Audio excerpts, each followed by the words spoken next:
Hello, everyone. Welcome to Where East Meets West, our special collaboration between Epilogue and America Meditating Radio. I'm your host, Sister Dr. Jenna, but my friends call me Sister Jenna. It's my pure wish to see how these two worlds, India and the rest of the world, but especially India and America, actually come together to share their gifts and their talents. Is something that's been very deep in me from a child, being half Indian and half African, and just looking at the world from this particular lens within my consciousness, that I just don't take sides. I just know there's a solution, there's a way for everyone to be happy. So this particular program and show is all about bridging divides. It's about us being able to acknowledge and recognize what are your strengths and how can we work together to make the world a better place. My special guest today is a phenomenal woman who's basically just living out her life. But yet her living of her life is phenomenal. And yet to her, it's all Allah, it's all God. Everything is fine, right? And we want more of this energy in the world so that we can reduce the energy of ego and really allow the energy of truth and divinity and love to come forth. But let me introduce her just a tad bit, and of course these introductions never tell the full detail of the depths of these incredible individuals on our planet. Born in the Sindhi and Hindu traditions in Rajasthan, India, Salma Arastu embraced Islam and moved to the United States in 1986. As a woman, artist, and mother, she works to create harmony by expressing the universality of humanity through paintings, sculptures, and calligraphy. At birth, though, she was given the life-defining challenge of a left hand without fingers. Seeing the unity of an all-encompassing God, she was able to transcend the barriers often set forth in the traditions of religion, culture, and cultural perceptions of handicaps. Now, her personal triumphs have been defined and shaped by the simple principle of faith in the divine as the compelling force which has guided her life and her work. Salma is a graduate in fine arts from Maharaja Sayajirao University in Baroda, India, and has presented her work and given talks at Stanford University, the Commonwealth of San Francisco, Seattle University, Graduate Theological Union at Berkeley, to name just a few. As a visual artist, she has had 45 solo shows nationally and internationally, has won several prestigious awards. Her public art pieces are on display in Bethlehem, Pennsylvania, San Diego, California, and she has written and published five books on art and poetry. Her new book, which we will talk about today too, is titled Our Earth, Embracing All Communities. Let's welcome Salma Arastu to Where East Meets West. Salma, very warm welcome. Thank you so much for joining us today. Thank you. Thank you for giving me this opportunity. Listen, your parents were Hindus who fled their home in Pakistan in the 40s when things were really, really rough. And you were born in Rajasthan, India later, but you overcame your family's resistance and converted to Islam. What led you to make that decision? The decision was just because, to be very honest, this man just offered love. And he did not care if I had my fingers on the left hand or not, whether I'm Hindu, whether I'm Sindhi.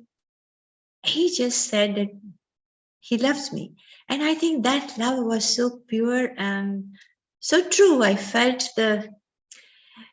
within me, I could feel that, vibrations. And somehow I felt it's ordained from my God. Like, believe me, I used to think, because that's how I was brought up.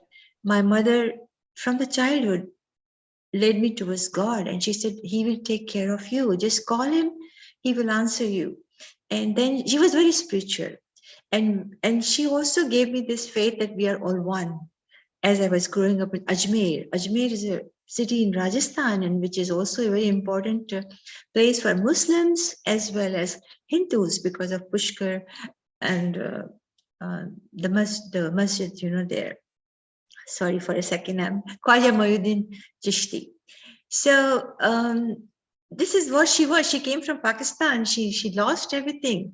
She lost her home and all possessions, but still she was of this faith that we are all one. And at the same time, she gave me this, that if you don't have your hand, there's a reason why God created you for in this world. So you have to find that reason.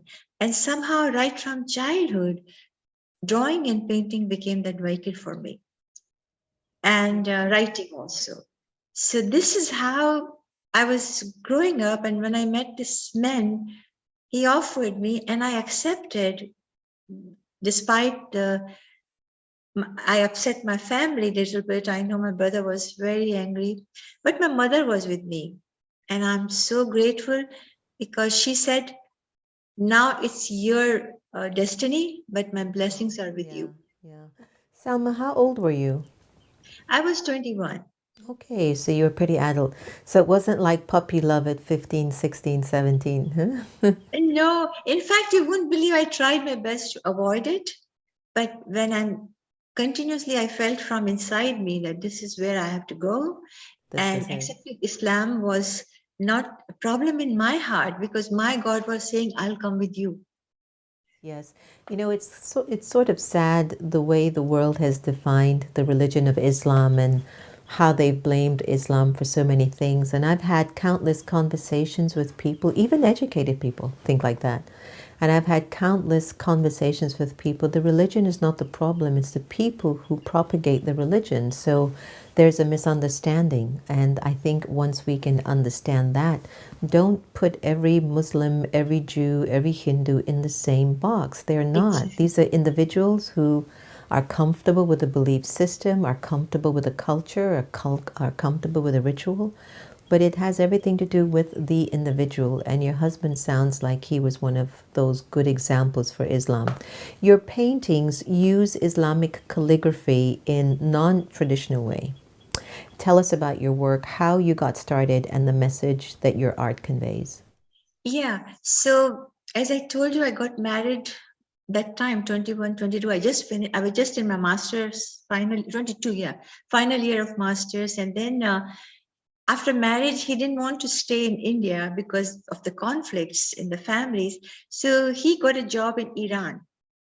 And we moved to Iran, stayed there for 3 years, and before the revolution. And somehow I was so fascinated by the calligraphy on the mosques and every place in Isfahan.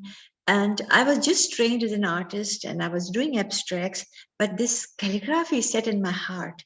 Like, I can't describe it, but it was sitting deep in my heart. I used to copy that line, the lyrical line, and then got the inside inspiration to learn Arabic, to learn Quran, because till then I hadn't learned about Islam in that sense, like I learned how to pray as soon as I got married, because without prayer I cannot live.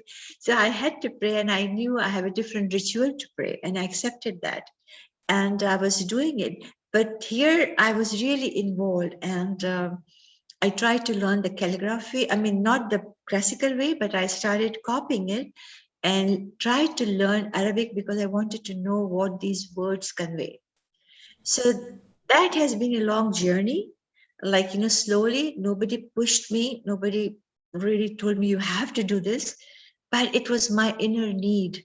And slowly, gradually, my God, my Allah has directed me. And I'm so grateful today. I found the miracles, and I found the magic in this.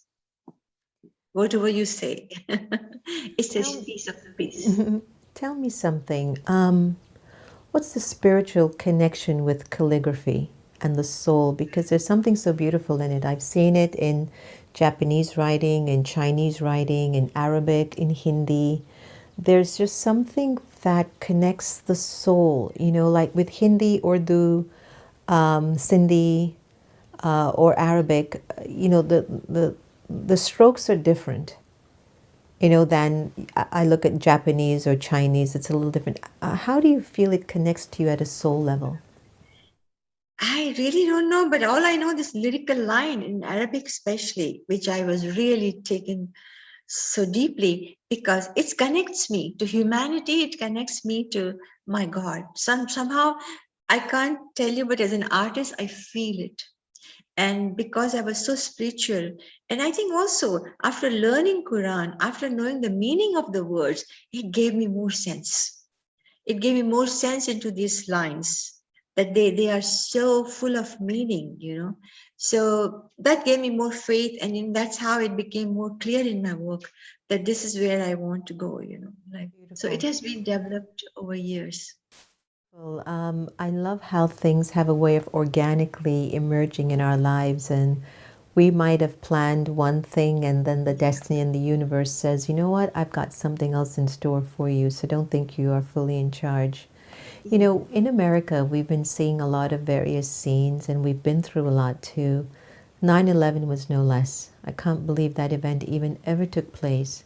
I But as a know. result of 9/11, Muslims were really being questioned and they were treated really, really bad. How did that affect you, and why did you start to take your art to the public? What was the message that you wanted to convey? Yeah, see, being an artist, I was in a community which were broad-minded. Luckily, I was in Pennsylvania at that time, 2001. And I have visited World Trade Towers, and it was very dear to me. We used to go to New York to art galleries and museums, and somehow, but anyway, I was attached to that place. And when I saw this thing online, it was a shock to me as well. And in fact, my daughter's wedding was fixed around that time, And so immediately we postponed it because I didn't want anybody to get hurt, because we are Muslims, our crowds will be Muslims. So we postponed it, that's a part, but it had direct impact on me. And I felt when my God brought me from Hinduism to Islam, there is a reason for that. Why did he do that? As you said, universe has planned for us.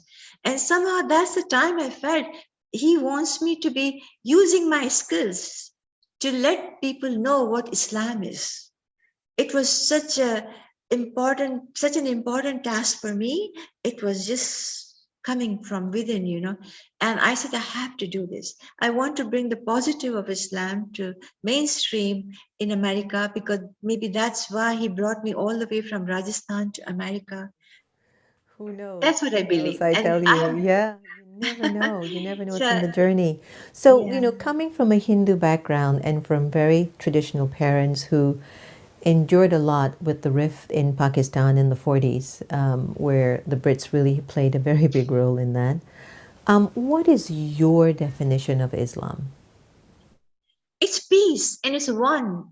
Allah is one and the whole humanity is one. This message is enough for me because I have seen enough caste system in Hinduism. I feel so sad about the Dalit community there. And when we came to America, I thought, wow, I'm in a melting pot. Like here, everybody is same. But gradually, I have learned a lot. That root system is again the caste bound. Like how things work here. And recently, I've been reading this book, Caste, also. So it has really impact on me. So what I'm trying to say that the Islam gives me that peace because it tells me there's one humanity. There's no difference. The king or the slave or the white and black and like anyone is sitting together in prayer. So that is such a great feeling. That's what I'm looking for in my work, to bring people together on one platform. I'm looking for the circular paradigms, not the power paradigms. So this is perfectly fits my personality, I think. Isli Allah brought me here. So I'm grateful. I'm really grateful. And Beautiful. I'm grateful to my mommy because my mother was like this, though she was Hindu, but she always said we are all one. Important, very, very, very important. A lot of us talk about becoming one or having oneness, but we ourselves are divided within our own emotions and feelings, and we can't even get along with our kids or our spouses or our in-laws, but yet we talk about wanting to be one. When we talk about oneness, Salma, what does oneness look like to you? For me, it looks like everyone on the planet having self-esteem. And Exactly. so, like, Dignity. nobody has a problem with anyone, I know. Justice and dignity for each and everyone. That's the dream I have. And that is the oneness. And Allah has given us that. You know, we are the human beings. We are forgetting the message. We are not looking at Quran properly. We are not reading it properly, not understanding properly. He has given justice and equality to all, the man and women, the king and the slave, or rich and poor. Like there's no difference there. It's it's in our minds. Everything is in our minds. Unfortunately, yeah. So I look for that oneness and I pursue that in all my efforts, not only paintings, my writing, and also I have my social media, I have a oneness groups. Like I'm seeking oneness all the time. It's interesting. It's interesting when we start to really check into what the part is in the soul, because we all are souls. We're all the Ru. You know, we've all entered the body to express what is recorded in the soul. And, you know, I find you being very intuitive, where you could identify the fact that for you it's about a oneness journey. For me, it's about love and working together for a greater cause. Like, no matter how many discussions I might get involved with or any decisions that I make, at the root of it, is there love in what you're doing, and are you willing to work together as a team to make some big difference happen, you know? So we all have like that call that's going on at a soul level.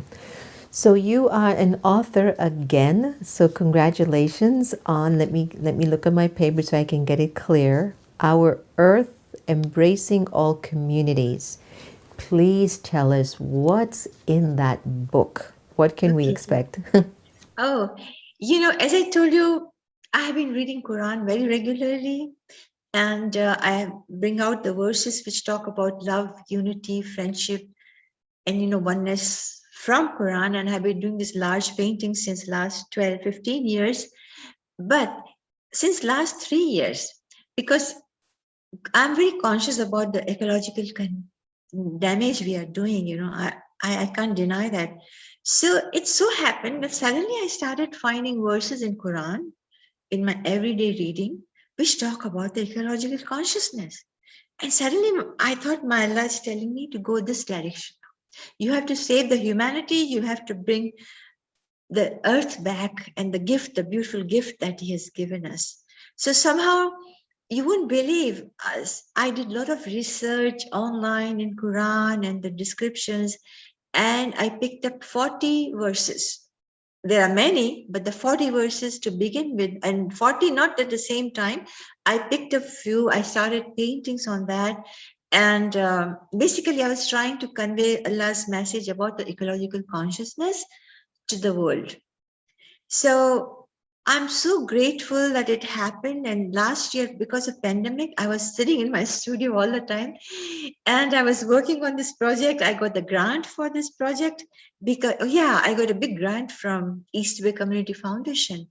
And last March I got it, and it was a perfect time because from March until August, I was sitting in my studio completing my project. Though I had already done 6, 7 paintings, but then now I took up these 40 verses and tried to complete the project.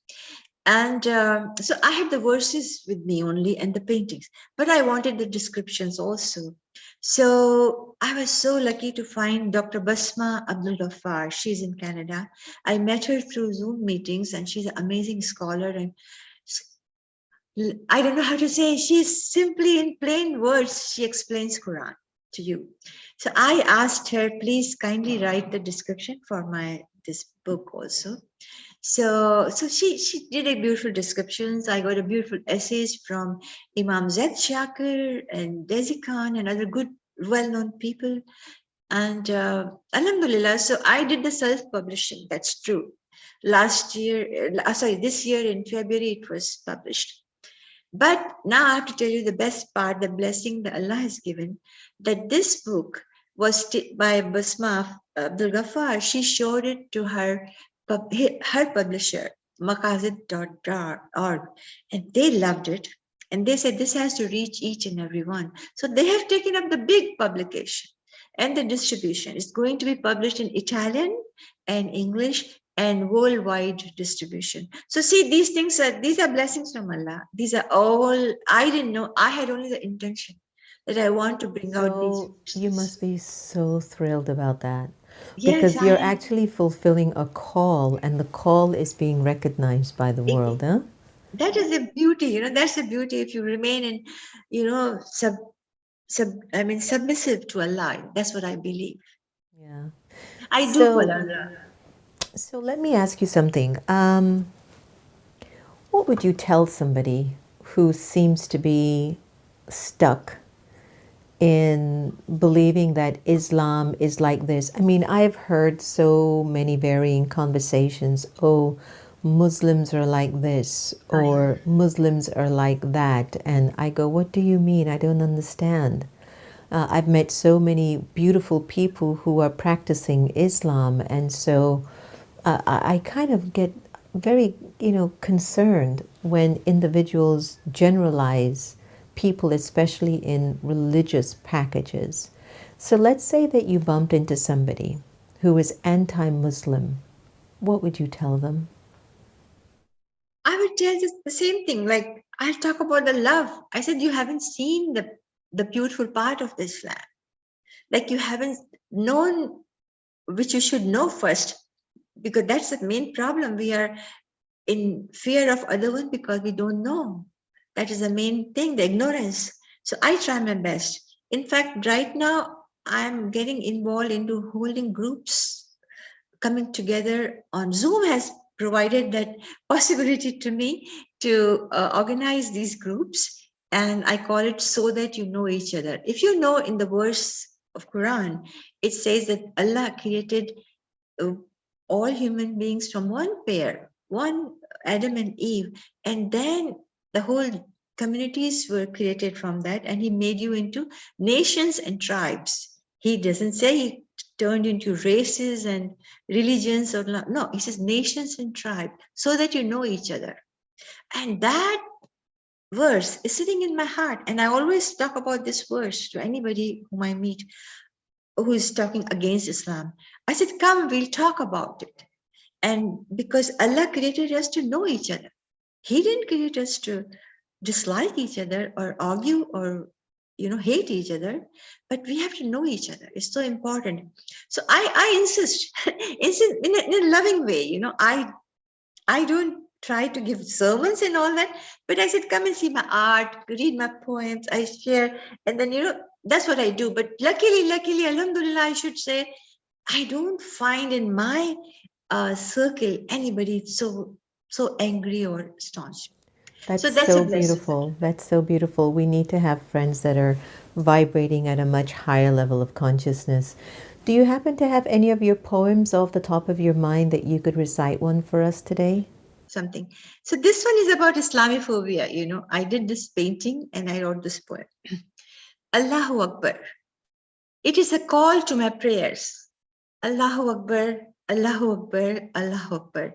I pray every morning, every day, every night, with gratitude in my heart and in my mind. God is great, God is great, God is great. The terrorist comes and hijacks this phrase of mine, seeking Allah's help for an action not right. Allahu Akbar, Allahu Akbar, Allahu Akbar. And media picks up. Interprets, killer God is great. Who is giving permission to kill the innocent?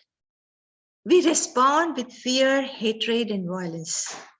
Leaders rise to ban the Muslims' call to pray, creating more chaos upon chaos.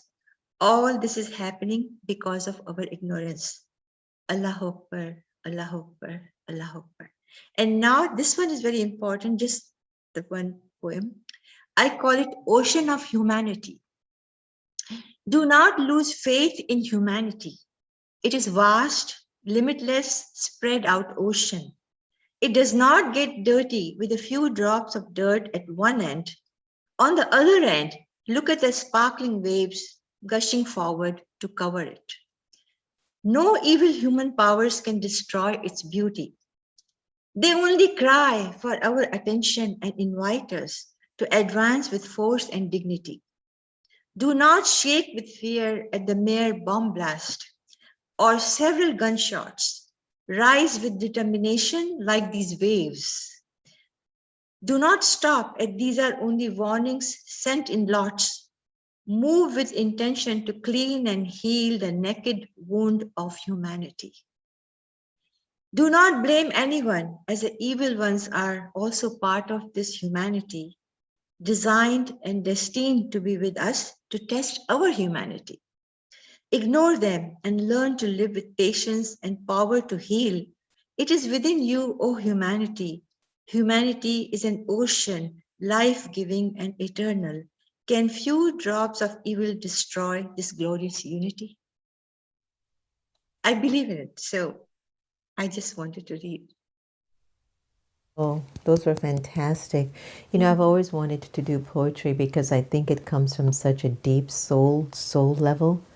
And the way you just found those words and put them together to have such meaning, it's a talent, isn't it? It's an absolute talent. It's a blessing. I just don't know how to describe it. I don't plan anything. Believe me, they just flow out. And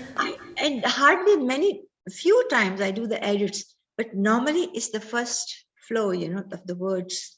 That's it. I got it. So I'm going to put you through what I do called rapid spiritual fire. I'm going to mention a particular word, and you just have to tell me what's the first word that comes to the screen of your mind. You ready? Let's hope, yeah. Let's hope. Paint or drawing? Paint. Coffee or tea? Tea. The beach or the park? Beach.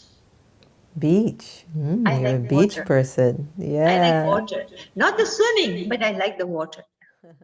Water is my inspiration. God or religion? God. God or religion? God. Soul or body? Soul. Laughter or peace? Peace. Thank you. Look, Salma, it's been great having you, and you are such an extreme delight, and you feel like a mother, like a world mother, that we just want to hug you and sit in your gallery and just paint away, you know? Yeah, thank you so much. Yeah, come over sometimes.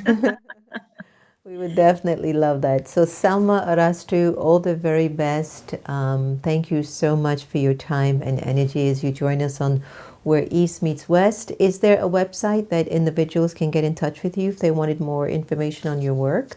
Sure.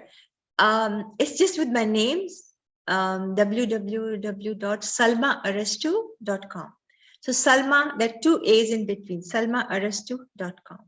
Beautiful. And of course, I'm on social media, on Instagram, Facebook, LinkedIn, everywhere with just my name, first name and last name. Beautiful. All the very best. May success fall at your feet. Thank you. I'm grateful for this sharing with everybody my work, because that's a blessing again. Beautiful. Sure. Thank you. Thank you. All right, everyone. So thank you so much for joining us on Where East Meets West. And if you'd like some more information or you were inspired by something that Salma said, drop us a DM, a direct message, either on ePlog or on America Meditating Radio. And if there's a particular guest that you're intrigued by that you'd like me to interview, please email and let us know. We would love to dig into their hearts and into their minds and to share them with you and the rest of the whole world. Really think about this. You know, no one can take away your happiness unless you give them permission. And I'm suspecting that we're actually here to learn to love each other the same. You take good care. Thanks again for joining us. Have a wonderful day.